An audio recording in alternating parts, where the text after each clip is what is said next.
একদা এক গহীন জঙ্গলে বাস করত এক চালাক শিয়াল আর এক বোকা কুমির। শিয়াল থাকত ডাঙায় আর কুমির থাকত জলে। জলে থাকার কারণে কুমিরের জীবন ছিল সুখে শান্তিতে ভরপুর, কিন্তু ডাঙায় থাকা শিয়াল ছিল লোভী। কোনোদিন পেট ভরে খেত, আবার কোনোদিন দুদিন না খেয়ে থাকত। কুমিরের ছিল 4টি আদরের ছানা। একদিন কুমির ভাবল তার বাচ্চাদের ভালো শিক্ষা দিতে হবে, মানুষের মতো মানুষ করে তুলতে হবে। বাচ্চারা, তোমাদের আমি ডাঙায় নিয়ে যাব, ভালো শিক্ষক খুঁজে দিব। এই সিদ্ধান্ত নিয়েই একদিন কুমির তার 4 ছানাকে নিয়ে জল ছেড়ে ডাঙার পথে রওনা দিল। হাঁটতে হাঁটতে পথে দেখা হলো এক ব্যাঙের সঙ্গে। বন্ধু ব্যাং, এখানে ভালো শিক্ষক কোথায় পাওয়া যাবে বলো তো? আমি তো জল আর ডাঙা 2 জায়গাতেই থাকি, কিন্তু ভালো শিক্ষককে তা ঠিক জানি না। আপনি আরেকটু এগিয়ে যান, অন্য কেউ হয়তো বলতে পারবে। কুমির আবার হাঁটতে শুরু করল। কিছু দূর গিয়ে দেখা হলো জঙ্গলের রাজা সিংহের সঙ্গে। রাজামশাই, এখানে ভালো শিক্ষক কোথায় পাওয়া যায়?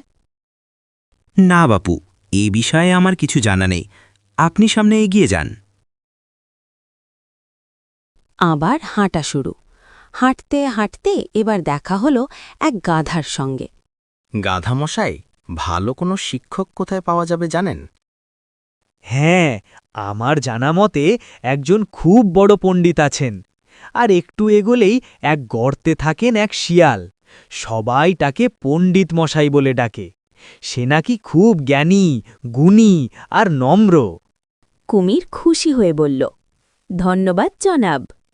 এই বলে কুমির গাধার কাছ থেকে বিদায় নিয়ে শিয়ালের ডেরার দিকে রওনা দিল। ডেরায় পৌঁছে কুমির বলল, শিয়াল মশাই, শুনেছি আপনি খুব জ্ঞানী ও ভালো শিক্ষক।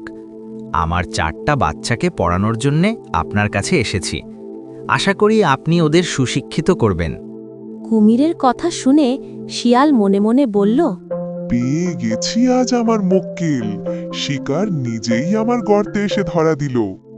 হ্যাঁ হ্যাঁ, নিশ্চিন্ত থাকুন, আমি আপনার বাচ্চাদের সুশিক্ষায় শিক্ষিত করে তুলব।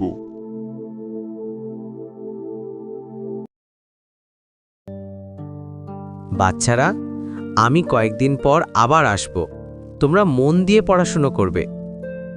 এই বলে নিশ্চিন্ত মনে কুমির তার ডেরায় ফিরে গেল। কুমির চলে যেতেই শিয়াল সুযোগ পেয়ে 4 বাচ্চার মধ্যে একটাকে খেয়ে ফেলল। যাই, বাচ্চাগুলো কেমন আছে দেখে আসি। ডেরার কাছে এসে কুমির গর্তের ভেতর থেকে শুনতে পেল শিয়াল গাইছে, খানার খানার, বানার বানার, কেমন মজা কুমির ছানা। কুমির খুশি হয়ে ভাবল, বাহ, কি সুন্দর শিক্ষা দিচ্ছে আমার বাচ্চাদের। শিয়াল তখন বাকি 3টে বাচ্চাকে একটার পর একটা 4 বার করে দেখালো। কুমির নিশ্চিন্ত হয়ে আবার ফিরে গেল। কুমির চলে যাবার পর শিয়াল আরও 2টো বাচ্চা খেয়ে ফেলল। অবশিষ্ট রইল মাত্র 1টি। কয়েকদিন পর আবার কুমির এলো। শিয়াল এবার সেই এক বাচ্চাকেই 4 বার করে দেখিয়ে দিল। কুমির আবার নিশ্চিন্তে চলে গেল।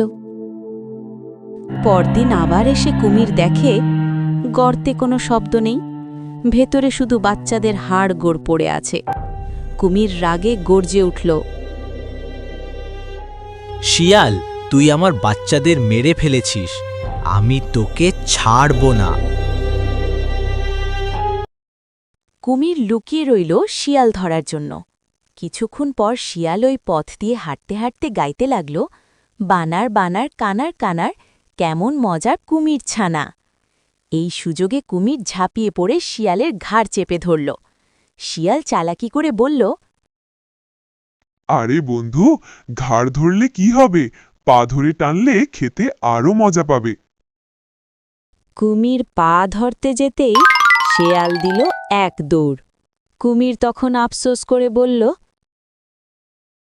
হায় রে বোকামি, চালাকের সাথে চালাকি করতে গিয়ে সর্বনাশ হয়ে গেল।